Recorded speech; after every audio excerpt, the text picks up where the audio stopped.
The NFL world just flipped on its head for Vikings fans, and if you're watching this, you're probably still trying to process what the hell just happened. J.J. McCarthy is officially out for this Sunday's matchup against the Cincinnati Bengals. But this isn't just about one game. This could be the start of a domino effect that sends shockwaves through the Vikings season. And that's just the beginning of the bad news. Late in the game yesterday, McCarthy limped off the field, visibly in pain. At the time, it didn't seem like much. He got his ankle wrapped, and the cameras moved on. But today, it's confirmed. A serious ankle sprain. And the severity is enough that Kevin O'Connell openly admitted the team is considering placing him on short-term IR. Let that sink in. Not only is McCarthy out for this week's crucial AFC matchup, he might be out until after the bye. That's potentially 3 games without your starting QB. And when you're grooming a rookie who desperately needs in-game reps, this is nothing short of catastrophic. And here's where things get really gut-wrenching. J.J. McCarthy isn't just another quarterback. This kid's been grinding for his shot. He tore his meniscus last year, rehabbed through it, fought for every snap, and was just starting to show flashes, just starting to earn the trust of his teammates, this fan base, and himself. He had that unforgettable fourth-quarter comeback against the Bears that had everyone believing. You felt it too, didn't you? That spark. That maybe, just maybe, we had something real in this rookie. And now, he's sidelined. Again. Right when he needed these games the most. But it doesn't stop with McCarthy. The Vikings' backfield is taking a hit too. Aaron Jones, yes, the same Aaron Jones who was brought in to add veteran balance and explosiveness, he's out as well. A hamstring injury will keep him off the field this Sunday. That's 2 critical offensive weapons gone just as the team was starting to piece together its identity. If it feels like the football gods are playing some cruel joke on the Vikings, you're not alone. Injuries are stacking up, momentum is slipping, and the margin for error is evaporating week by week. So now what? Enter Carson Wentz. That's right. The former number 2 overall pick, the quarterback who's experienced the highest highs and the lowest lows in the NFL, is now the next man up. And say what you want about Wentz, his arm talent, his turnovers, his inconsistency, this guy grew up a diehard Vikings fan. And now, in one of the most bizarre twists imaginable, he's getting the chance to start for his hometown team. This isn't just a redemption arc, it's a script you couldn't write even if you tried. But let's not sugarcoat it. Carson Wentz isn't walking into a perfect situation. The offensive line? They got manhandled last game. Kevin O'Connell's play calling? Possibly his worst showing of the season. No quick game, no rhythm, and 0 adjustments. And the wide receivers outside of Justin Jefferson? Non-existent. T.J. Hockenson looked completely out of sync. Brandon Powell and Dwayne McBride couldn't separate.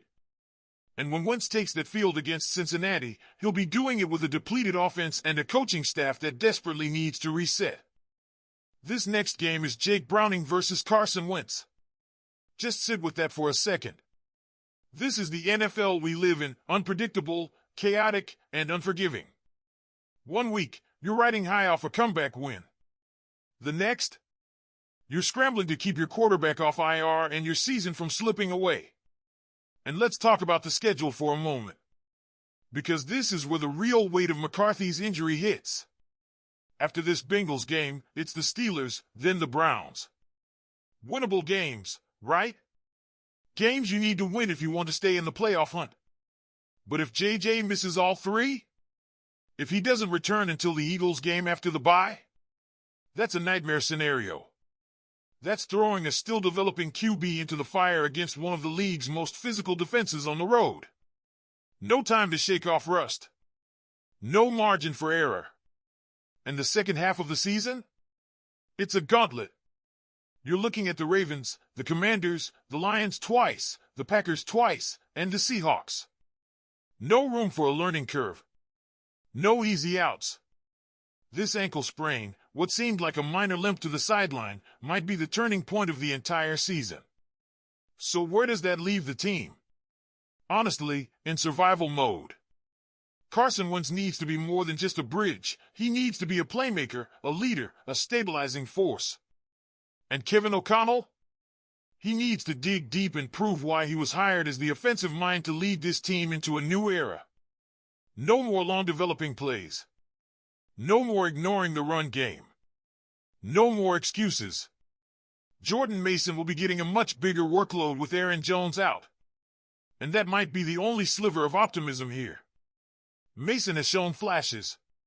He's tough, he's explosive, and he can hold up and blitz pickup, a huge asset for a quarterback like Wentz who'll need every bit of protection he can get.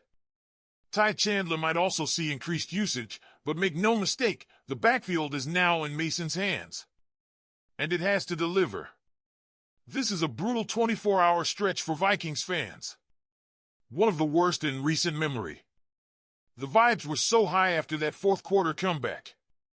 JJ was on the rise. The team had a clear direction. And now? Uncertainty. Frustration. And a whole lot of questions. Let's pause here. Now I want to hear from you. What do you think this means for J.J. McCarthy's future with the team? Should the Vikings be cautious and keep him out until after the bye, or rush him back if he's ready sooner? Drop your thoughts in the comments. But as grim as things feel right now, there's still a pulse in this team. The locker room knows the stakes. Veterans like Harrison Smith and Danielle Hunter have been here before, seasons that teeter on the edge, games where momentum has to be clawed back, not handed over. And if there's ever a moment for that locker room to tighten up and rally behind a backup quarterback, this is it.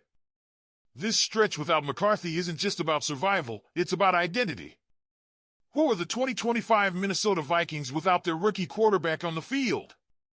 Carson Wentz may not be the long-term answer, but he's the right-now solution.